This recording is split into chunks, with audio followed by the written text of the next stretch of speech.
किस प्रकार की शिक्षा प्रणाली बच्चों को देना चाह रहे हैं। स्कूल से ही जो शुरुआत हो जाती है तो बच्चों को हम एक अजब से कंपटीशन के माहौल में डाल देते हैं। अब बच्चा अगर उसमें डॉक्टर बनने की क्षमता नहीं है, इंजीनियर बनने की क्षमता नहीं है, तो ऐसा नहीं है कि बच्चा दूसरा कुछ नहीं काम कर सकता। खूब सुंदर से बिल्डिंग बना दी है, क्लासरूम्स बहुत सुंदर बना दिए हैं, एयर कंडीशन कर दिए हैं, सब जगह कंप्यूटर लगा दिया है और स्विमिंग पूल बना दिया है।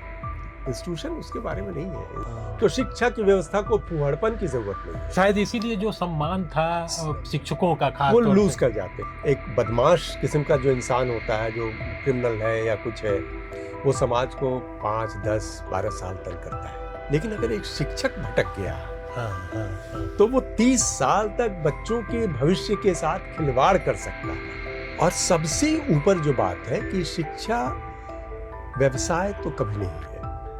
पढ़ाते कम है, आइडियोलॉजी पे ज्यादा आप चले जाते हैं। तो आप आइडियाज डिस्कस करें, आइडियोलॉजी डिस्कस न करें।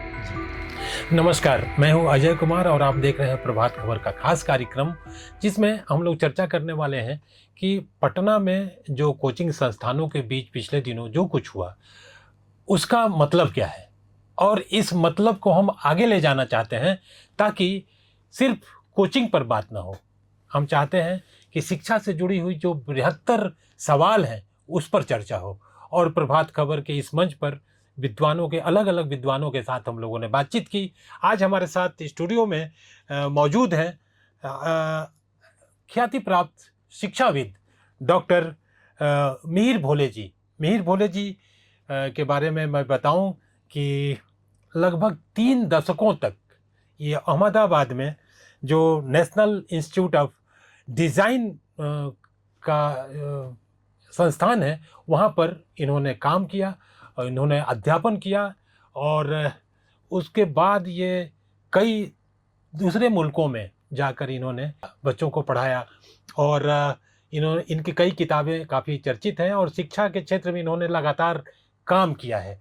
तो आज हमारे साथ इस विषय पर बात करने के लिए मौजूद हैं हम प्रोफेसर मिहिर भोले जी का प्रभात खबर के इस मंच पर स्वागत करते हैं। जी नमस्कार। नमस्कार, बहुत बहुत धन्यवाद आपका। आपने इस कार्यक्रम में, अपने इस अच्छे से कार्यक्रम में आज आमंत्रित किया बातचीत करने के लिए। सबसे पहला सवाल यही कि आप अहमदाबाद से बिहार में शिक्षा की स्थिति को देखते हैं तो क्या पाते हैं, आपको क्या महसूस होता है? देखिए, सबसे पहले तो 2-3 चीज़ों पे मैं बात करना चाहूँगा, 2-3 मुख्य मुद्दों पे। बिहार में शिक्षा की जो एक परंपरा थी वो अपने आप में उसका बड़ा सम्मान था जी। मुख्य रूप से, क्योंकि हमारे जो यूनिवर्सिटीज़ थे, कॉलेजेस, स्कूल्स, बड़े लेगेसी इंस्टीट्यूशंस थे हमारे स्कूल में भी के स्तर पे भी, और यूनिवर्सिटी में तो खैर था ही, पटना यूनिवर्सिटी हो या दूसरी मुजफ्फरपुर में उस समय बिहार यूनिवर्सिटी कहलाता था। जी जी। और इस प्रकार से जो तमाम यूनिवर्सिटीज़ थी, तो वो एक बड़ा उसका एक सम्मान था, और न कि सिर्फ राष्ट्रीय स्तर पे बल्कि अंतर्राष्ट्रीय स्तर पे भी उसको एक दर्जा मिला हुआ था।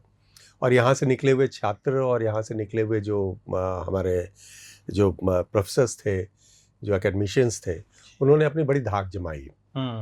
तो वो उसकी वजह से शिक्षा का जो एक माहौल था बिहार में, वो एक शिक्षा लेड सोसाइटी था, वो एजुकेशन लेड सोसाइटी था। चूँकि हमारे पास मैं चूँकि गुजरात में रहता हूँ लंबे समय से जी, एक मर्केंटाइल सोसाइटी है जी। जहाँ लोग उद्योग, व्यापार वगैरह इन सब चीज़ों में ज़्यादा रुचि रखते हैं। उसके मुकाबले हमारी क्या स्थिति थी? हमारी स्थिति जो सामाजिक स्थिति थी, आर्थिक स्थिति थी, तो हम लोग एक फ्यूडल सोसाइटी थे मुख्य रूप से। जी, जी, और फ्यूडल सोसाइटी थे तो उसमें हमारे लिए जो साधन था वो शिक्षा, उसका एक बहुत बड़ा हथियार आप कह सकते हैं, औजार, हथियार जो भी है। जी, जी। तो उसकी वजह से लोगों का ध्यान शिक्षा, बेहतर शिक्षा, अच्छी शिक्षा के ऊपर रहा।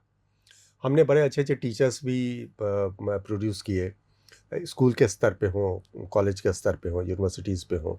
तो वो एक माहौल तो बिहार में हमेशा से बहुत बढ़िया रहा।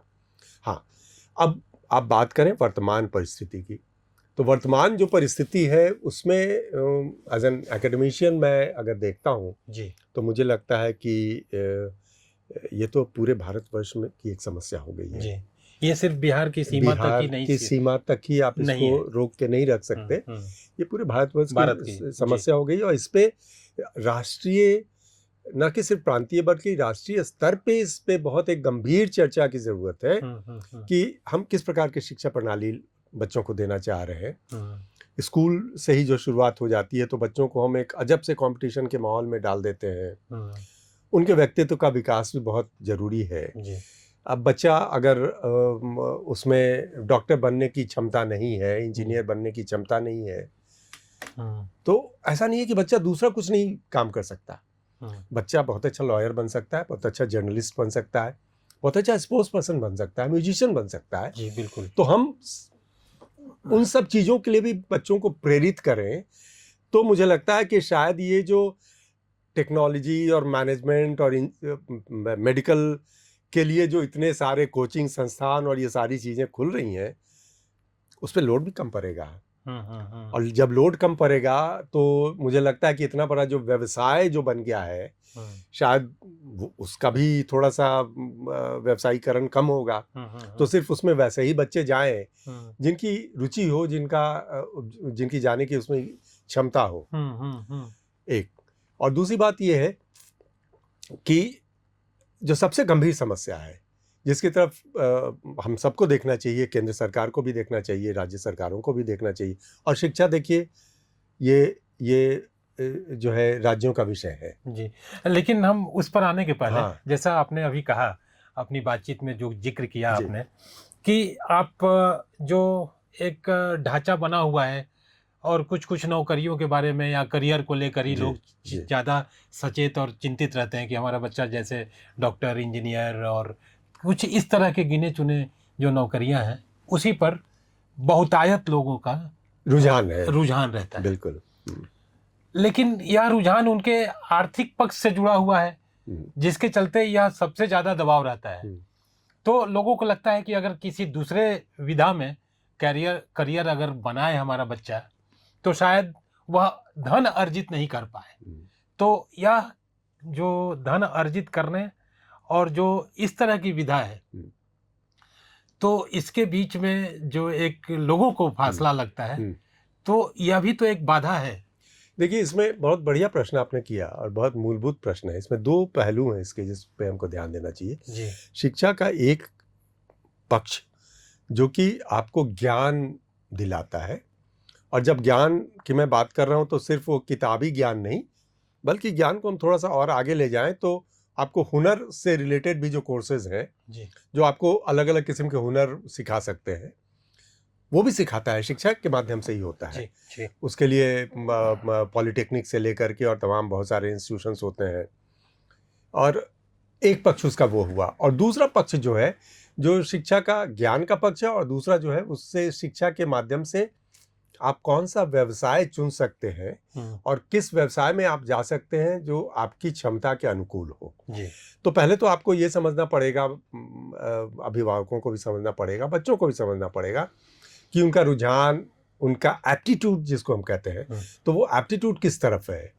वो डॉक्टर बनने के काबिल है या नहीं है ये भी समझना पड़ेगा, इंजीनियर बनने के काबिल है ये भी समझना पड़ेगा। और अगर नहीं है तो इसका मतलब ये नहीं है कि वो बेकार कुछ नहीं कर सकते, बाकी कुछ नहीं कर सकते। जी। अब मैं एक अपना अनुभव आपके साथ साझा करूं। जब मैं स्विट्जरलैंड पढ़ाने जाया करता था तो वहाँ हमारे एक मित्र हैं, अभी भी हैं, जो वहाँ के आईआईटी का जो समकक्ष इंस्टीट्यूशन है वहाँ के वो डीन वगैरह थे उस समय, जो भारत में आईआईटी। जी बिल्कुल। तो हाँ, उसके समकक्ष जो स्विट्जरलैंड का इंस्टीट्यूशन था। अब उनके यहाँ जो रिवाज है उनका कि बच्चे शायद सिर्फ 1 या 2 बार ही टेक्नोलॉजी के लिए एंट्रेंस टेस्ट में अपीयर हो सकते हैं। अच्छा। अगर वो 1 या 2 बार, वो मैं थोड़ा भूल रहा हूँ कि 1 बार है या 2 बार, लेकिन 2 से ज़्यादा नहीं है। अगर वो क्वालिफाई नहीं कर पा रहा है तो उसको बता दिया जाता है कि तुम कुछ और प्रोफेशन के बारे में सोचो, उसके लिए तैयारी करो, तुम अपना समय सिर्फ इसके पीछे व्यर्थ मत गवाओ। तो उनको भी मालूम हो जाता है। अब हमारे यहाँ आप देखिए कि न कि सिर्फ बच्चे बल्कि माता पिता भी चाहते हैं कि 1 बार, 2 बार, 3 बार, 4 बार वो देता रहे। जी जी। उस तो अब उसका तो व्यवसायीकरण हो ही जाएगा, बाजार तो बन ही जाएगा उस जगह पे, कोचिंग इंस्टीट्यूट्स पनप ही जाएंगे। तो इसका मतलब ये भी हुआ कि स्टेट बच्चों को देख रहा है, उसको जी। मॉनिटर कर रहा है, बिल्कुल या कर रहा है। कि आपकी विधा, आपकी जो कुशलता है जी। या बौद्धिक क्षमता है, प्रतिभा है, उसको आप कैसे अपने क्षमता के हिसाब से अपनी क्षमता मोल्ड के करें। हिसाब से आप हम जानना जी। चाह रहे हैं कि जो हमारे यहाँ की जो पूरी व्यवस्था है शिक्षा की, चाहे वो सरकार पोषित हो या बाजार के हवाले से, जो दुनिया भर में जो बदलाव हो रहे हैं, जैसे एआई को लेकर ही मान लीजिए, या शिक्षा में और भी तरह तरह के जो चीज़ें आ रही हैं, उस चैलेंज को, उस चुनौती को हम सामना करने के लिए किस हद तक तैयार हैं, या हमारी जो शिक्षा व्यवस्था है वो कितनी तैयार है? ये बड़ा गंभीर प्रश्न है। देखिए, दो तरीके की चीज़ें समाज में, दो धाराएं साथ में बह रही हैं जी। एज एन एकेडमिशियन जब मैं इसको देखता हूँ तो मुझे लगता है दो धाराएं साथ में बह रही हैं। एक तो है जिसमें सिर्फ ये बच्चे बह जा रहे हैं, हमारा जो यूथ है आज का, टीनेजर्स है, यूथ है, वो सिर्फ इस बात में बह जा रहे हैं कि उनको बता दिया गया कि बस ये स्टेम बोलते हैं हम, science technology engineering management, stem, ये कोर्सेज करके तुम, बस यही है, अल्टीमेट यही है, इसके आगे तुमको जाने की ज़रूरत नहीं है। लेकिन दुनिया दूसरी तरफ भी जा रही है। जब आर्टिफिशियल इंटेलिजेंस की बात कर रहे हैं आप, अब AR VR जनरेटेड AI और वगैरह वगैरह, तो सारी टेक्नोलॉजी से रिलेटेड चीज़ें जो समाज को एक नया स्वरूप दे रही हैं जी। अब इनका प्रयोग अगर आप देखने जाएं तो ये सिर्फ किसी एक फील्ड में नहीं है, बल्कि हर फील्ड में इसका प्रयोग हो रहा है जी।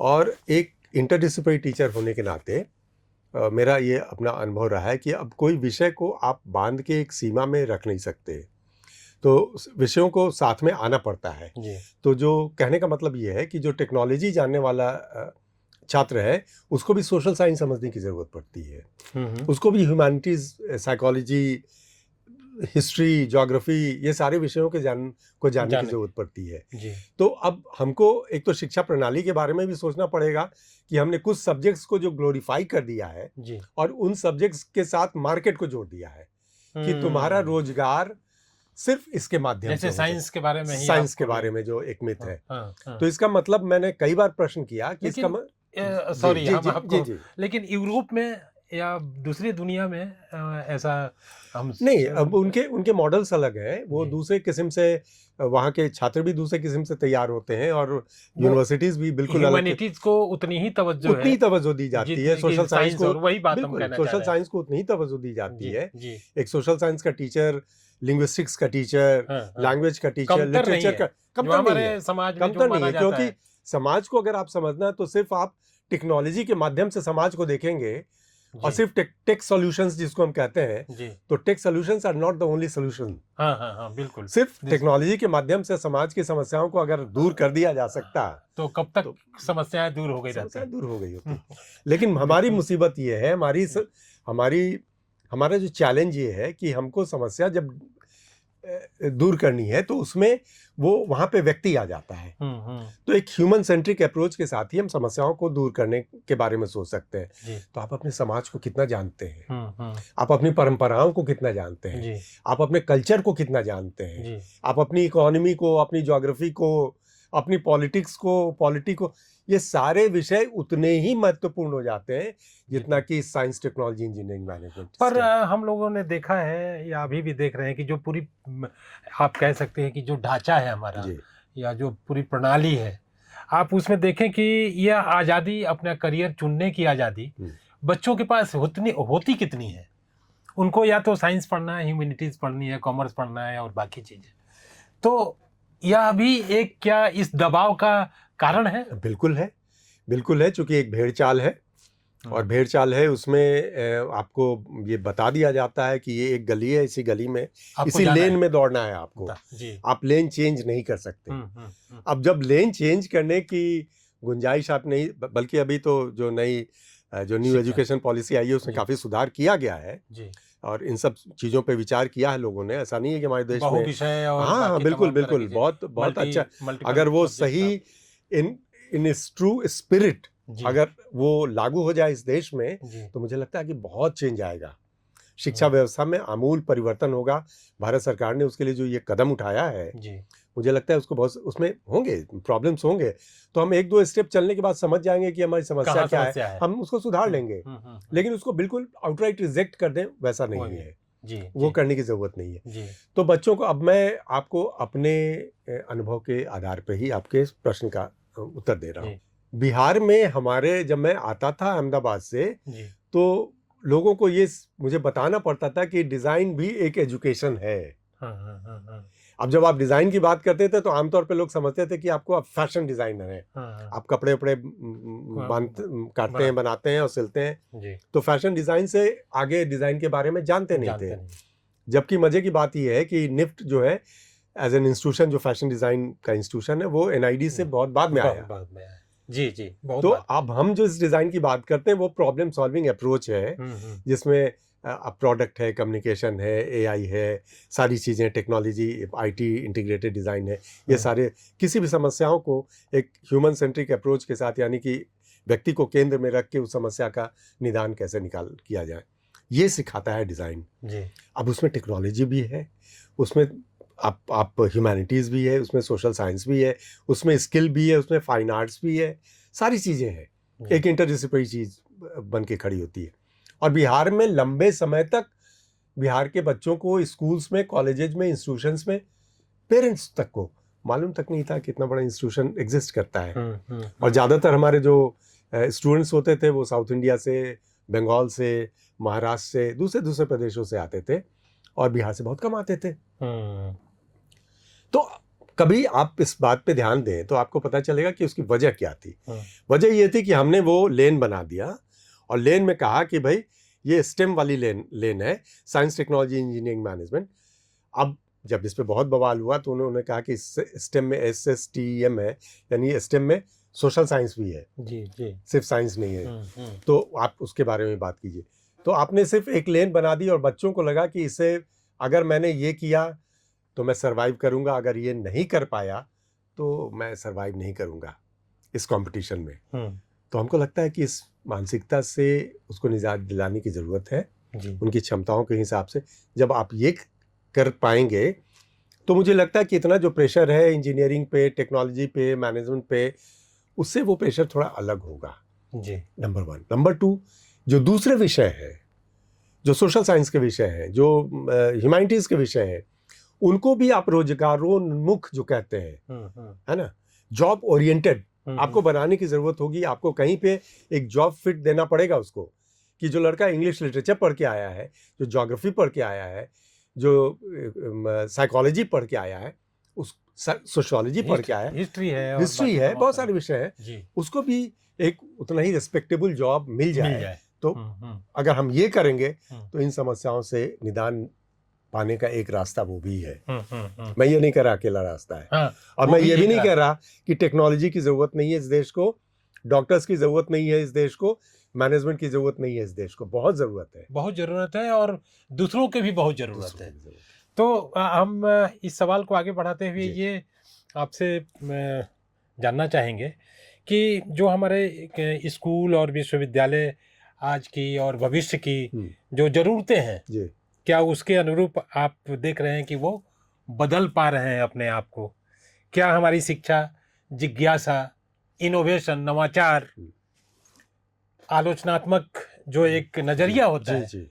उसको बढ़ाने की जगह अंकों के इर्द-गिर्द सारी चीज़ें घूम रही हैं? तो ये आप कितना आपको लगता है कि हमारी जो चुनौती है या भविष्य में जहाँ हमको पहुँचना चाहिए, वहाँ पहुँच पाएँगे इस प्रणाली के ज़रिए? देखिए ना, आपने अपने प्रश्न में ही उसका उत्तर भी दे दिया। अच्छा, आपके प्रश्न में ही आपका उत्तर जो है वो समाया हुआ है। जी।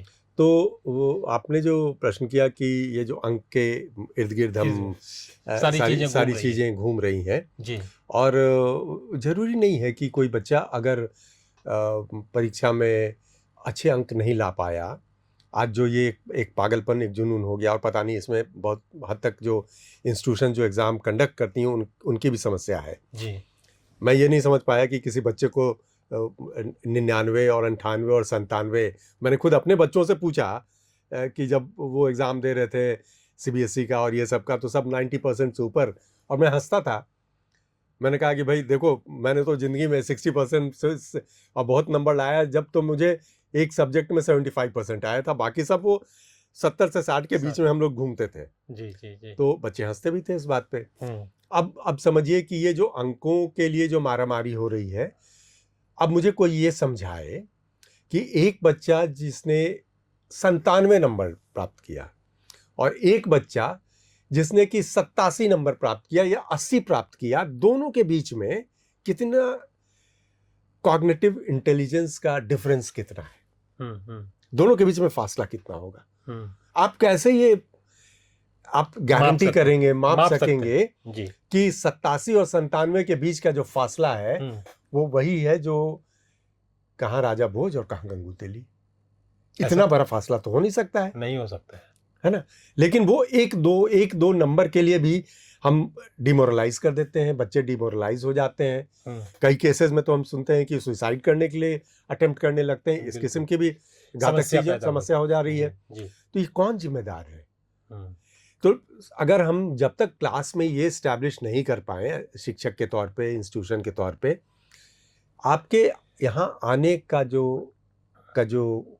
वजह है, वो वजह ये है कि आप जिंदगी में, जीवन में कुछ ज्ञान प्राप्त करके यहाँ से जाएं और आने वाले समय में उस ज्ञान का प्रयोग कर पाएं। जी। अगर आप वो नहीं कर पाए तो इस बात की चिंता में अगर आप पड़े हुए हैं कि मुझे 99 क्यों नहीं आया, और मुझे, मतलब आप बोल रहे हैं कि नंबर नहीं, ज्ञान जो हमारी परंपरा में भी है, जो हमारी परंपरा में है जी। और जरूरी नहीं है कि आपको उस समय आपने, मैं खुद अपने अनुभव से भी, अपने जीवन के अनुभव से भी आपने भी देखा होगा जी। बहुत सारे विषय जो हम बचपन में नहीं समझ पाते थे जी। और बाद के समय में बड़ा कठिन लगता था कि ये कैसे समझेंगे। अब आज के समय में जब मुझे अलग अलग विषयों को पढ़ाना पड़ता है, बच्चों के साथ जाना पड़ता है उसको लेके, और कभी रिसर्च गाइडेंस करना है, कभी कुछ करना है, तो कई सारे विषयों की जानकारी की ज़रूरत पड़ती है। तो मुझे लगता है कि वो जो पढ़ा हुआ था मैंने, जिसको मैं कठिन मानता था, आज काम आ रहा है।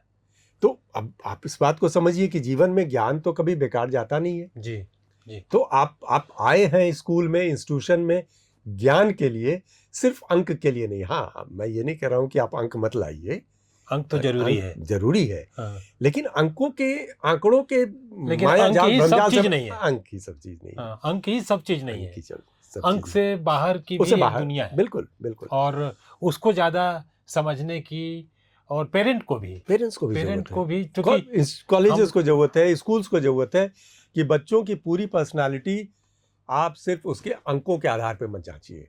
जी, उसमें देखिए कि उसमें क्षमता क्या हो सकता है। सही बात आपने कही। उसका मन नहीं लगा, पढ़ते पढ़ते उसको कुछ और ध्यान कहीं और चला गया जी, तो उसने अच्छे अंक नहीं प्राप्त किए। पर इसका मतलब ये नहीं कि वो लड़का बेकार हो गया, रिडंडेंट हो गया। हमारी समस्या ये है कि हमारा जो सिस्टम है बच्चों को रिडंडेंट बना देता है। वो कहता है कि अगर तुम इससे कम आए तो तुम रिडंडेंट हो। कॉलेजेस कहते हैं, बल्कि एक बार तो दिल्ली यूनिवर्सिटी में ये हो गया था कि 100% नंबर लाने वाले बच्चों का ही एडमिशन होगा। जी जी। और उस पर फिर शिक्षा मंत्री को खुद कूदना पड़ा था कि भाई इस किस्म से नहीं हो सकता है। जी। तो सिर्फ अंकों के खेल से बाहर निकालना पड़ेगा। हाँ। और बाहर की यूनिवर्सिटीज का जो आपने प्रश्न किया, इंस्टीट्यूशंस का, वो शायद इन सब चीजों से थोड़ा परहेज करते हैं। तो उनके लिए ज्ञान, वो क्या प्रक्रिया है? प्रक्रिया ये है कि आप मुख्य रूप से जब आप किसी विषय के साथ जुड़ते हैं तो आप टीचर के साथ जुड़ते हैं, आप उस विषय की गहराई में देखिए। एक तो सबसे बड़ी चीज़, फ़र्क हम समझ लें, जिसको हम हायर एजुकेशन कहते हैं, और स्कूल के बाद का लेवल का जो एजुकेशन है, यूनिवर्सिटी में, कॉलेजेस में जो आप एजुकेशन प्राप्त करते हैं, तो हायर एजुकेशन के लिए वहाँ न कोई, हर कोई लालायित नहीं होता है और हर कोई एलिजिबल भी नहीं होता है। अब आप देखिए कि हमने जिस तरीके से, भारत में ज़रूरी था, शिक्षा का प्रचार प्रसार बहुत ज़रूरी था, तो हमको इंस्टीट्यूशंस खड़े करने थे, तो हमने रंग बिरंगे इंस्टीट्यूशन खड़े कर दिया। मैं सबकी वैल्यू जजमेंट नहीं कर सकता, वरना 25 केस हो जाएंगे मेरे ऊपर, तो वो तो हम नहीं करेंगे। लेकिन जनता जानती है कि इतने सारे इंस्टीट्यूशंस में कितने अच्छे क्वालिटी डिलीवर करने वाले इंस्टीट्यूशन हैं, और कितने सिर्फ उन्होंने खूब सुंदर सी बिल्डिंग बना दी है, क्लासरूम्स बहुत सुंदर बना दिए हैं, एयर कंडीशन कर दिए हैं, सब जगह कंप्यूटर लगा दिया है और स्विमिंग पूल बना दिया है। इंस्टीट्यूशन उसके बारे में नहीं है। इंस्टीट्यूशन तो जो शिक्षक है और जो ज्ञान देने वाला है उसके और छात्रों के बीच का तो खेल है। अभी एक बहस ये भी है कि आपने जो बात कही शिक्षक को लेकर, तो आजकल हम लोग देख रहे हैं कि न सिर्फ बिहार बल्कि बिहार से बाहर और पूरे देश के पैमाने पर तरह तरह के कोचिंग संस्थान जो जी। खुल गए हैं, उसमें बहुत सारे अच्छे भी हैं जो बच्चों का करियर बनाते हैं और बच्चों को उनके जीवन में सफलता की वह राह दिखाते हैं। बिल्कुल। लेकिन बहुत सारे ऐसे भी हैं जहां आप जो विवादास्पद है, विवादास्पद हैं और पढ़ाई को लेकर और बाकी चीज़ों को लेकर। तो यह जो शिक्षा का जो बाजारीकरण हुआ, क्या इसकी उपज है ऐसे शिक्षक, और वो उनको कितना शिक्षक आप मानेंगे? मैं तो मुख्य रूप से मानता हूँ, आपने जो बात कही वो 100% सही है कि शिक्षा का जब आप बाजारीकरण कर देंगे और लोगों को ये एहसास दिला देंगे कि एक खास किस्म की शिक्षा ही शिक्षा है जी। और वो अगर नहीं मिली तो तुम जीवन में बिल्कुल फेल कर गए, किसी काम के नहीं रहे, ये एहसास दिला देंगे, तब तक इस किस्म के जो इंस्टीट्यूशंस हैं, मैं इंस्टीट्यूशन तो उनको कहना भी नहीं चाहूँगा कि जो दुकान है या उस किस्म के जो एंटरप्राइजेस हैं, अगर मैं कहूँ, तो ये फ्लरिश करते रहेंगे, ये फलते फूलते रहेंगे। आपको समझना पड़ेगा, आपने बहुत सही बात कही कि कोचिंग की ज़रूरत होती है जी। ऐसा नहीं है कि उसकी ज़रूरत नहीं होती। बहुत पहले भी थे, पहले भी देखे अच्छे टीचर पढ़ाते थे। हम लोग खुद सारे, आप भी हम भी कभी ना कभी जिंदगी में एक दफ़ा किसी न किसी कोचिंग इंस्टीट्यूट में जरूर गए, स्कूल से बाहर जी, कॉलेज से बाहर। बिल्कुल जी। आपको मैं बताऊं कि जब हम लोग सिविल सर्विसेज की तैयारी वगैरह कर रहे थे और कॉम्पिटिटिव एग्जाम्स की, आज जब मैं मुड़ के देखता हूं तो मुझे लगता है कि शायद मेरी सबसे अच्छी शिक्षा स्कूल कॉलेजेस से थोड़ी और ज़्यादा अच्छी शिक्षा तो मैंने वहाँ पे प्राप्त की थी, क्योंकि वहाँ कंपटीशन के माहौल में मैं पढ़ रहा था जी। मेरे साथ जितने और स्टूडेंट्स थे वो साथ में थे, वो सब एक दूसरे के साथ एक कॉम्पीट कर रहे थे।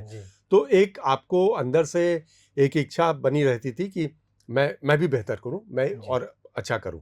तो वहां तक तो वो सही है जी। टीचर भी जो क्लास में आते थे पढ़ाने के लिए, वो बिल्कुल डेडिकेटेड होकर सिर्फ विषय पे बात करते थे। They only used to talk about the subject. अच्छा, उसके अलावा कोई बातें क्लास के अंदर में नहीं होती थी। और फिर मुझे पूरी तरीके से याद है कि हम एज ए स्टूडेंट टीचर्स को कितना क्वेश्चन करते थे जी। और उसमें हर प्रकार के टीचर होते थे। मुझे ये भी याद है कि कुछ टीचर मना करते थे कि जब मैं पढ़ा रहा हूं तो बीच में मत टोको, क्वेश्चन नोट करके रख लो, मुझे बाद में टोकना। कुछ टीचर होते थे जो कहते थे कि तुमको जब भी क्वेश्चन करना हो कर लो, कोई दिक्कत नहीं मैं। और उन सारे शिक्षकों को जब मैं खुद शिक्षक बन गया तो उनका इम्प्रिंट मेरे ऊपर भी आ गया। तो मुझे भी लगता है कि कभी मैं कहता हूं कि नहीं थोड़ा सा रुक जाओ, मैं कंफ्यूज नहीं, मतलब मैं ऑफ ट्रैक हो जाऊंगा, क्वेश्चन तुम बाद में कर लेना। और कई बार कहना पड़ता है कि ठीक है कोई बात नहीं, तुम सवाल करो। हर टीचर के पढ़ाने का तरीका और अंदाज जो होता है वो बिल्कुल अलग होता है जी। बहुत सारे टीचर होते हैं कि बहुत सीधे साधे विषय को बड़ा गंभीर बना देते हैं, भारी भरकम बना देते हैं, दुरूह बना देते हैं, समझना मुश्किल होता है। बहुत शिक्षक ऐसे होते हैं कि बड़े आसान तरीकों में उसको समझा देते हैं, तो आपके दिमाग में वो बातें बैठ जाती हैं। अब कितना प्रभाव शिक्षक का है, इस पे मैं एक छोटा सा अपने एक शिक्षक को, स्कूल के एक शिक्षक को याद करते हुए उनकी स्मृति में एक जवाब मैं आपको दूं। जरूर। मैं पटना कॉलेजिएट स्कूल का छात्र था और मैट्रिकुलेशन तक की 11th तक की पढ़ाई हमने वहीं पे की, फिर पटना यूनिवर्सिटी गया। तो केमिस्ट्री वो पढ़ाते थे हमको, और केमिस्ट्री चूँकि हम पटना कॉलेजिएट एक सरकारी स्कूल था गवर्नमेंट ऑफ बिहार का, और बड़ा इंस्टीट्यूशन है आज भी, तो हमारी पढ़ाई हिंदी मीडियम से होती थी। लेकिन चूंकि साइंस का विषय था तो वो उसमें टर्मिनोलॉजी अंग्रेजी की होती थी, जो एक्सपेक्टेड था कि वी शुड नो, हमको समझना चाहिए इतना जी। तो उन्होंने बताया कि जब हम डिज़ोल्व करते हैं लिक्विड में सॉलिड को तो वो कैसे गायब हो जाता है, यानी पानी में आपने चीनी डाला और गायब कैसे हो गया जी। तो उसको उन्होंने एक्सप्लेन करते हुए कहा कि जब हम उसमें वो डालते हैं तो वो it occupies the space in the intermolecular space.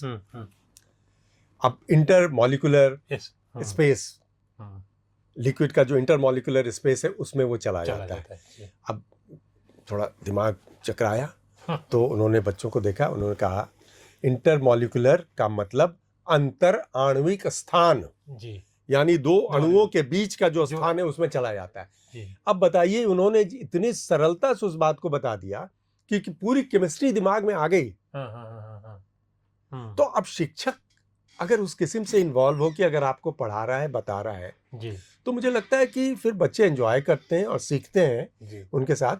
तो हर पढ़ाने का तरीका भी अलग अलग है शिक्षकों का।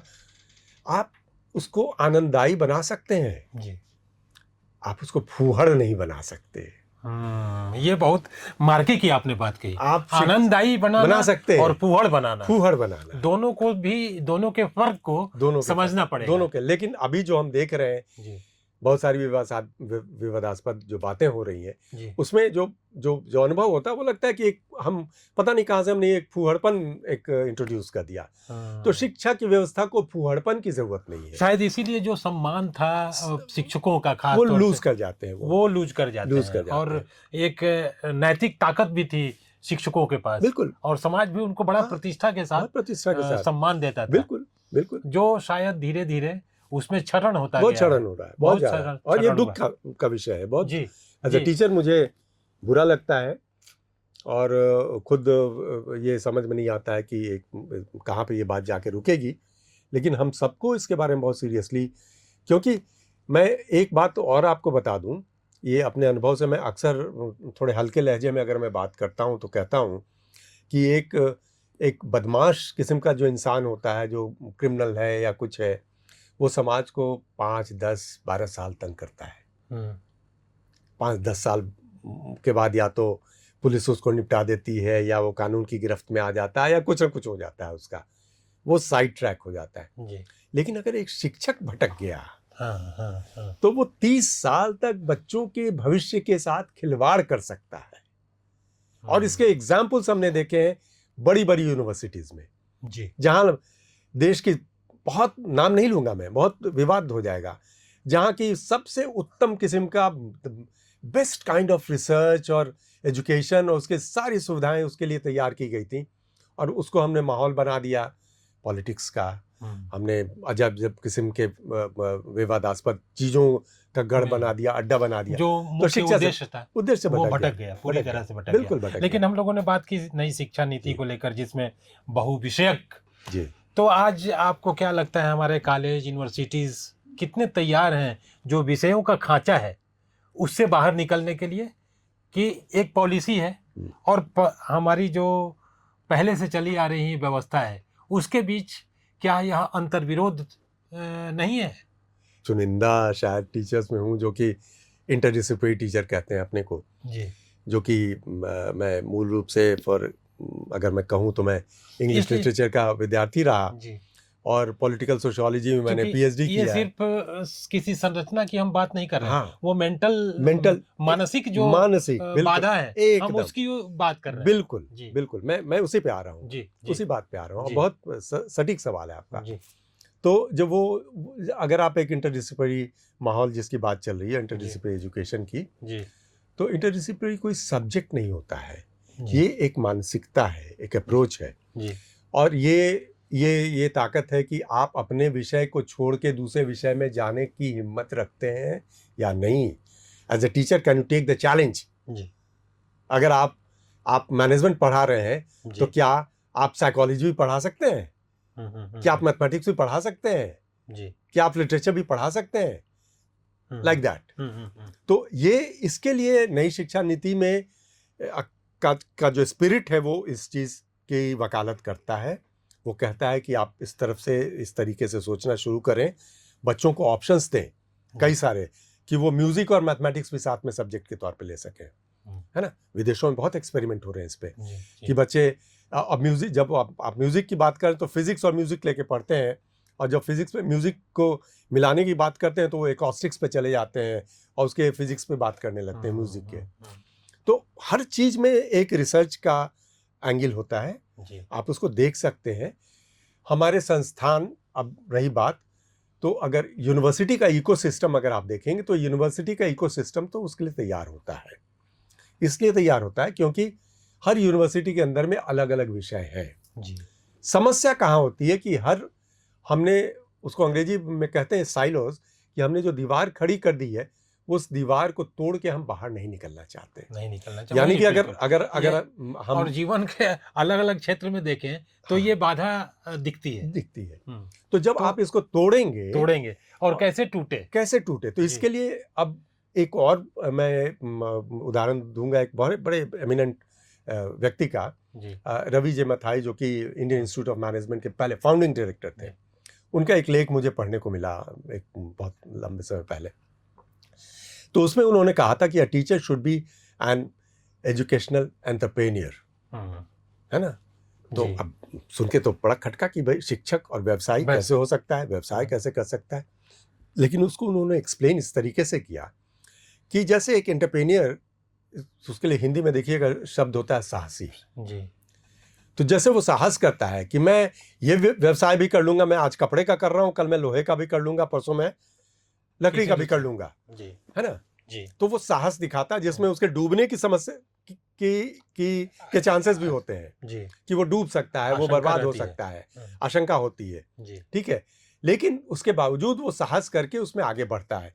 तो उसी प्रकार से एक शिक्षक को भी एक एजुकेशनल एंटरप्रेन्योरशिप को लेकर के चलना पड़ेगा, ताकि आप जो जानते हैं सिर्फ उतना ही नहीं, आप दूसरे विषयों को भी जानने के लिए अपने आप को प्रिपेयर करें।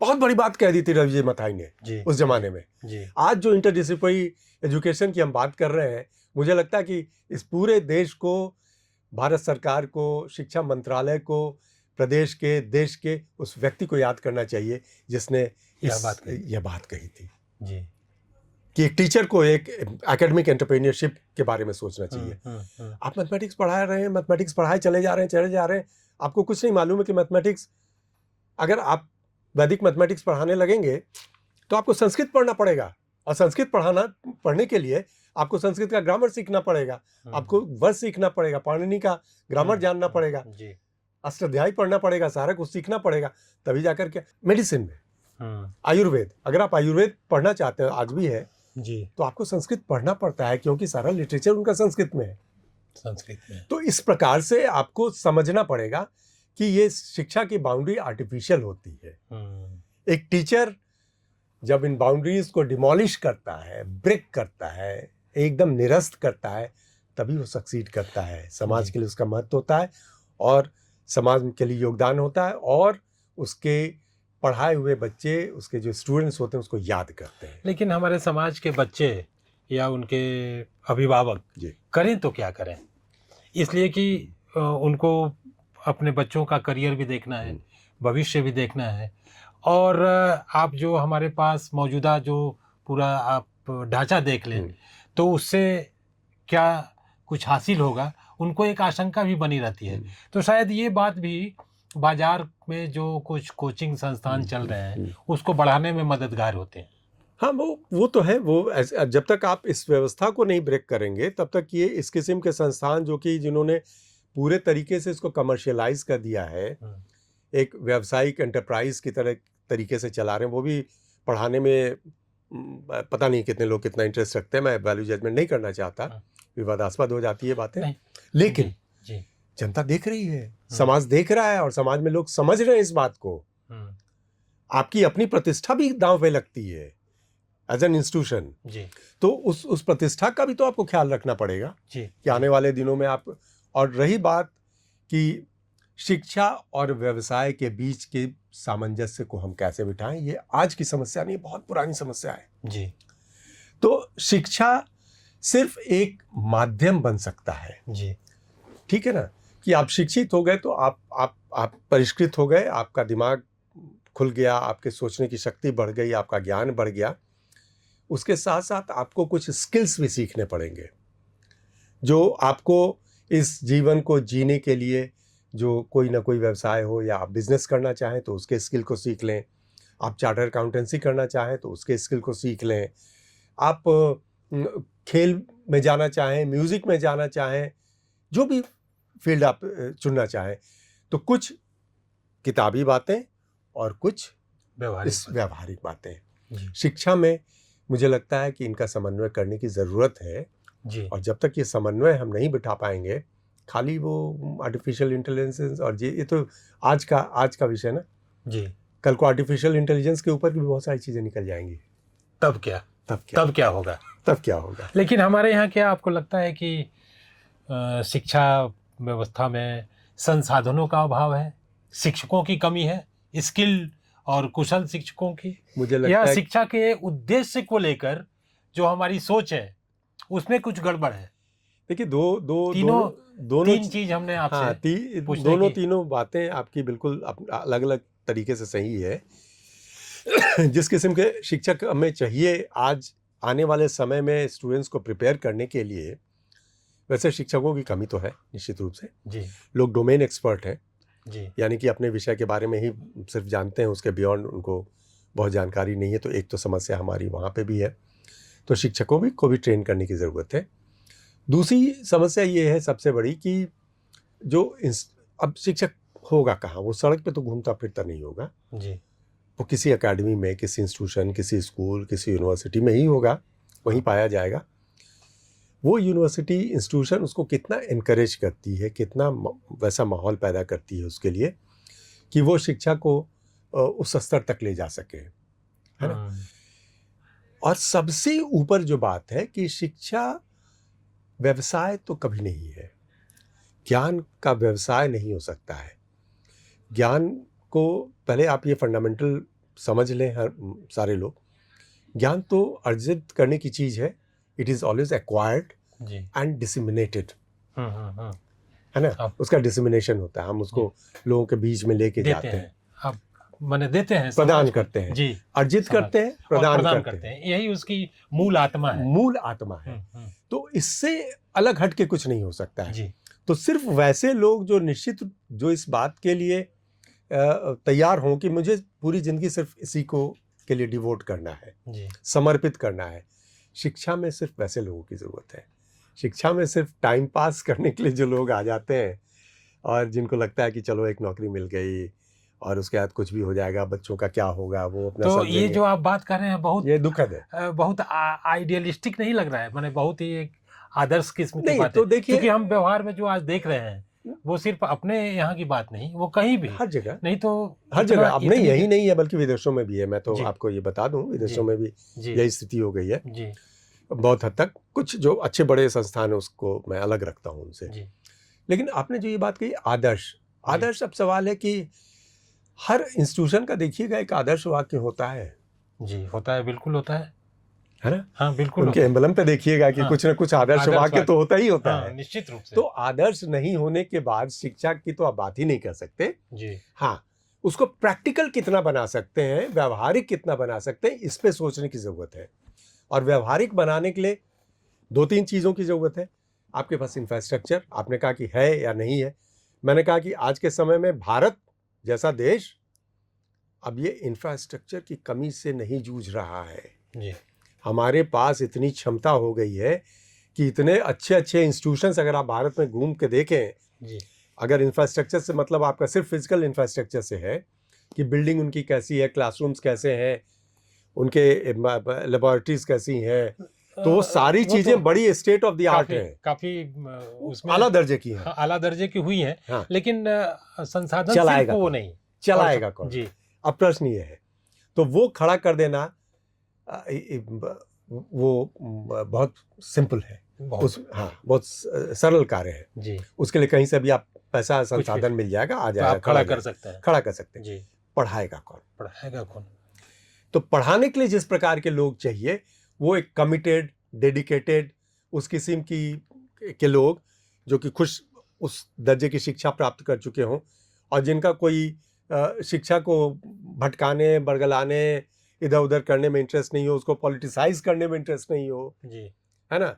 उसको एक स्टूडेंट्स को अपना गिनी पिग नहीं बनाए, स्टूडेंट्स को आंदोलनकारी न बनाए, अच्छा, बवाल करने के लिए उनको खड़ा ना करें। शिक्षक का वो रोल नहीं है। ये आज ये बहुत बड़ी समस्या हो गई है कि शिक्षक खुद पॉलिटिकली इतना ज़्यादा मोटिवेटेड होता है कि वो क्लास में जाता है तो पढ़ाता कम है, पॉलिटिक्स डिस्कस करता है ज़्यादा। अब जिस प्रकार की भी उसकी आइडियोलॉजी हो, ये तो बहुत बड़ी समस्या खड़ी हो गई है और बड़े बड़े इंस्टीट्यूशन में हो गई है। ऐसा नहीं है कि छोटे इंस्टीट्यूशंस में हो रहा है।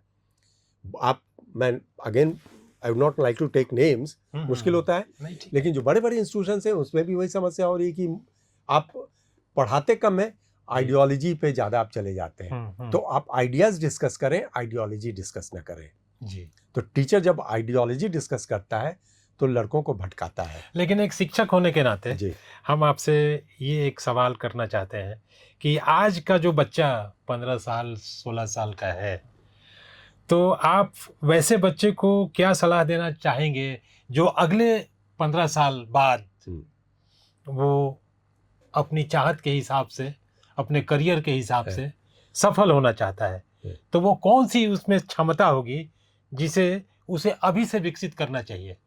देखिए, तो अब मैं फिर सैद्धांतिक और व्यवहारिक दोनों बातों पे जाऊंगा। तो वो बौद्ध धर्म में भी कहा गया है, जैन धर्म में आत्मदीपो भव, आत्मदीपो भव, अपना दीपक तो खुद बनना पड़ता है। तो इसके कहने का मतलब ये नहीं है कि आप दिया जला को जज करिए, आप जज कीजिए ना, जज करिए कि मैं आप जज क्या कीजिए कर कि सकता आप क्या कर सकते हैं। इसलिए नहीं कि परिवार में लोग कह रहे हैं कि तुम डॉक्टर बन जाओ और आपको मालूम है कि मेरी फिजिक्स अच्छी नहीं है, मैथमेटिक्स अच्छी नहीं है, तो मुझे दिक्कत होने वाली है, ठीक है। इंजीनियर बन जाओ, मेरी मैथमेटिक्स अच्छी नहीं है, मैं इंजीनियर नहीं बन सकता, लेकिन लड़का उसके पीछे पड़ा हुआ है।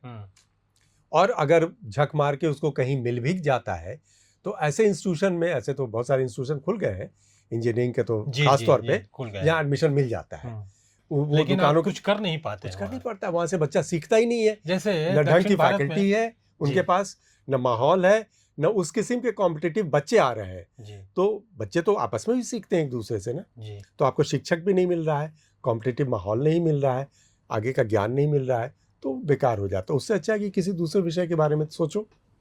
तो मुझे लगता है कि उसमें परिवार को भी पहल करनी चाहिए और ऐसे इंस्टीट्यूशंस, कोचिंग इंस्टीट्यूट के बजाय खड़े करने की ज़रूरत है जो बच्चों को उनके एप्टीट्यूड को टेस्ट करके बताए कि तुम्हारा क्या करने के काबिल आप है और क्या करना आपके लिए बेहतर होगा। आपको स्पोर्ट्समैन बनना है, आप स्पोर्ट्स एकेडमी में जाइए, वहाँ जाके काम कीजिए। आपको म्यूजिशियन बनना है, आप म्यूजिक की एकेडमी में जाइए। बिल्कुल, है ना, बिल्कुल इस प्रकार से। तो वो समाज को, परिवार को, इंस्टीट्यूशंस को, तीनों का एक मिशन कहीं पे जो एफर्ट को आपको लगाना पड़ेगा। हाँ। तब जाकर के आप इस समस्या का समाधान कर सकते हैं। वरना तो यही हो रहा है कि बस काम निकाल लो किसी प्रकार से, वो ठीक नहीं, बच्चों के भविष्य के लिए अच्छा नहीं। एक आखिर सवाल करना चाहते हैं कि मान लीजिए कि आपको एक दिन के लिए देश का शिक्षा मंत्री बना दिया जाए तो और 3 फैसले लेने हो आपको, तो 3 फैसले वो क्या होंगे? एक तो जैसा हम लोग अब तक चर्चा करते चले आ रहे थे कि कुछ शिक्षा जो कि ज्ञान के लिए ज़रूरी है, उसका इनपुट, उसके तत्व एजुकेशन में हो, और साथ साथ बच्चों को वैसी शिक्षा भी दी जाए, ऐसी व्यवहारिक शिक्षा भी दी जाए जिस भी फील्ड की हो। और व्यवहारिक शिक्षा की तो अपॉर्चुनिटी इतनी ज़्यादा है, क्या कभी इस देश में किसी ने सोचा कि अर्बन सैनिटेशन भी अपने आप में बहुत बड़ी समस्या है? आपके शहर गंदे हो रहे हैं, तो कोई उस किस्म से देख सके कि हम इसको साफ सुथरा कैसे रख सके, उसका एक्सपर्ट बनाए किसी को। आप कहे कि अर्बन हमको गार्डनिंग करनी है, हमको सुंदर बाग बगीचे लगाने हैं, सुंदर करना है, आपको अपने पूरे लैंडस्केपिंग करनी है, उसके एक्सपर्ट्स को कैसे बनाए इस किस्म से। तो कुछ ऐसे लोग हों जिनको कि इंटरेस्ट हो कि भाई समाज में क्या हो रहा है, नहीं हो रहा है, गरीबी का स्तर क्या है, शिक्षा का स्तर क्या है, रिसर्च ओरिएंटेड हो, तो उसकी भी बहुत संभावना है।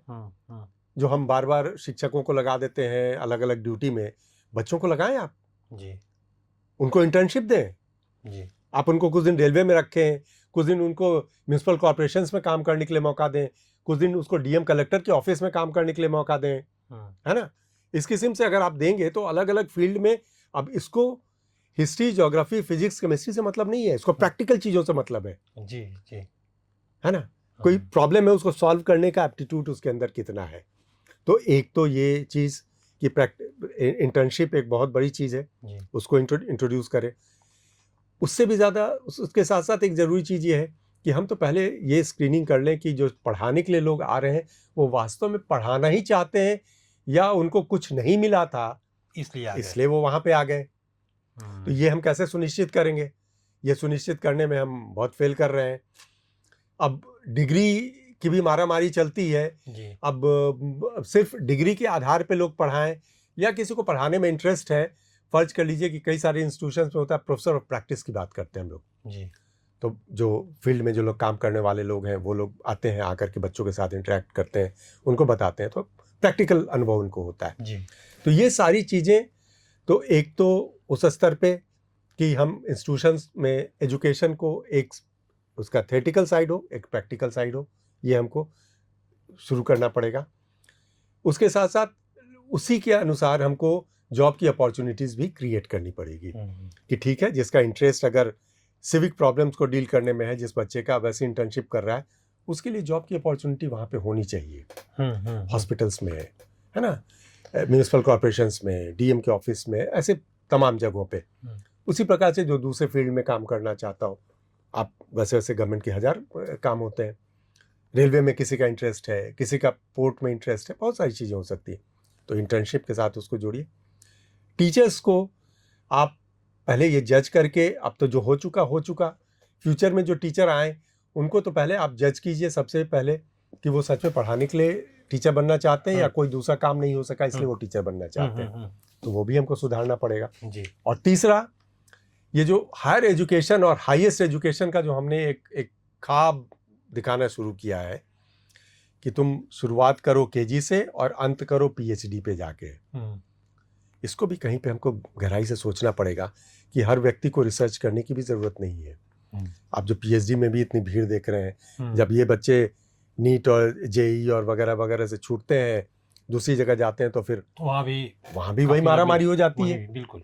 तो इन सारी चीज़ों को हमको देखना पड़ेगा कि समाज के लिए ज़रूरत क्या है शिक्षा की, और उसके लिए हम शिक्षा को कैसे व्यवस्थित ढंग से चलाने के लिए तैयार है।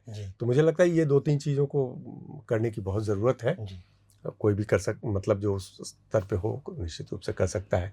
अगर मैं रहूं, मैं भी इन सब चीज़ों को करना चाहूँगा। नहीं, बहुत शुक्रिया। धन्यवाद। अभी हम लोग बात कर रहे थे डॉक्टर मिहिर भोले जी से, और बहुत ही मेरी समझ से बहुत अच्छी और सार्थक बातचीत हुई। बिहार और देश का स्तर पर जो शिक्षा व्यवस्था है, चाहे वो सरकार संरक्षित हो, सरकार पोषित हो, और या बाज़ार की जो व्यवस्था चल रही है उसमें, और सबसे बड़ी बात कि जो पेरेंट हैं, जो अभिभावक हैं, और जो हमारा समाज है, वो भी स्टेक होल्डर है इस पूरे मामले का। बिल्कुल, एकदम बिल्कुल तो सही। उसको कहीं ज़्यादा संजीदा होकर इसके बारे में सोचना पड़ेगा। फिर हम मिहिर भोले जी का बहुत आभार और शुक्रिया अदा करते हैं कि उन्होंने समय निकाला, और फिर हम दूसरे विषय पर किसी एक्सपर्ट के साथ हाजिर होंगे। तब तक हमें दीजिए इजाज़त। बहुत बहुत धन्यवाद। शुक्रिया। नमस्कार। प्रभातखबर.com, विश्वास वही, रफ्तार नहीं।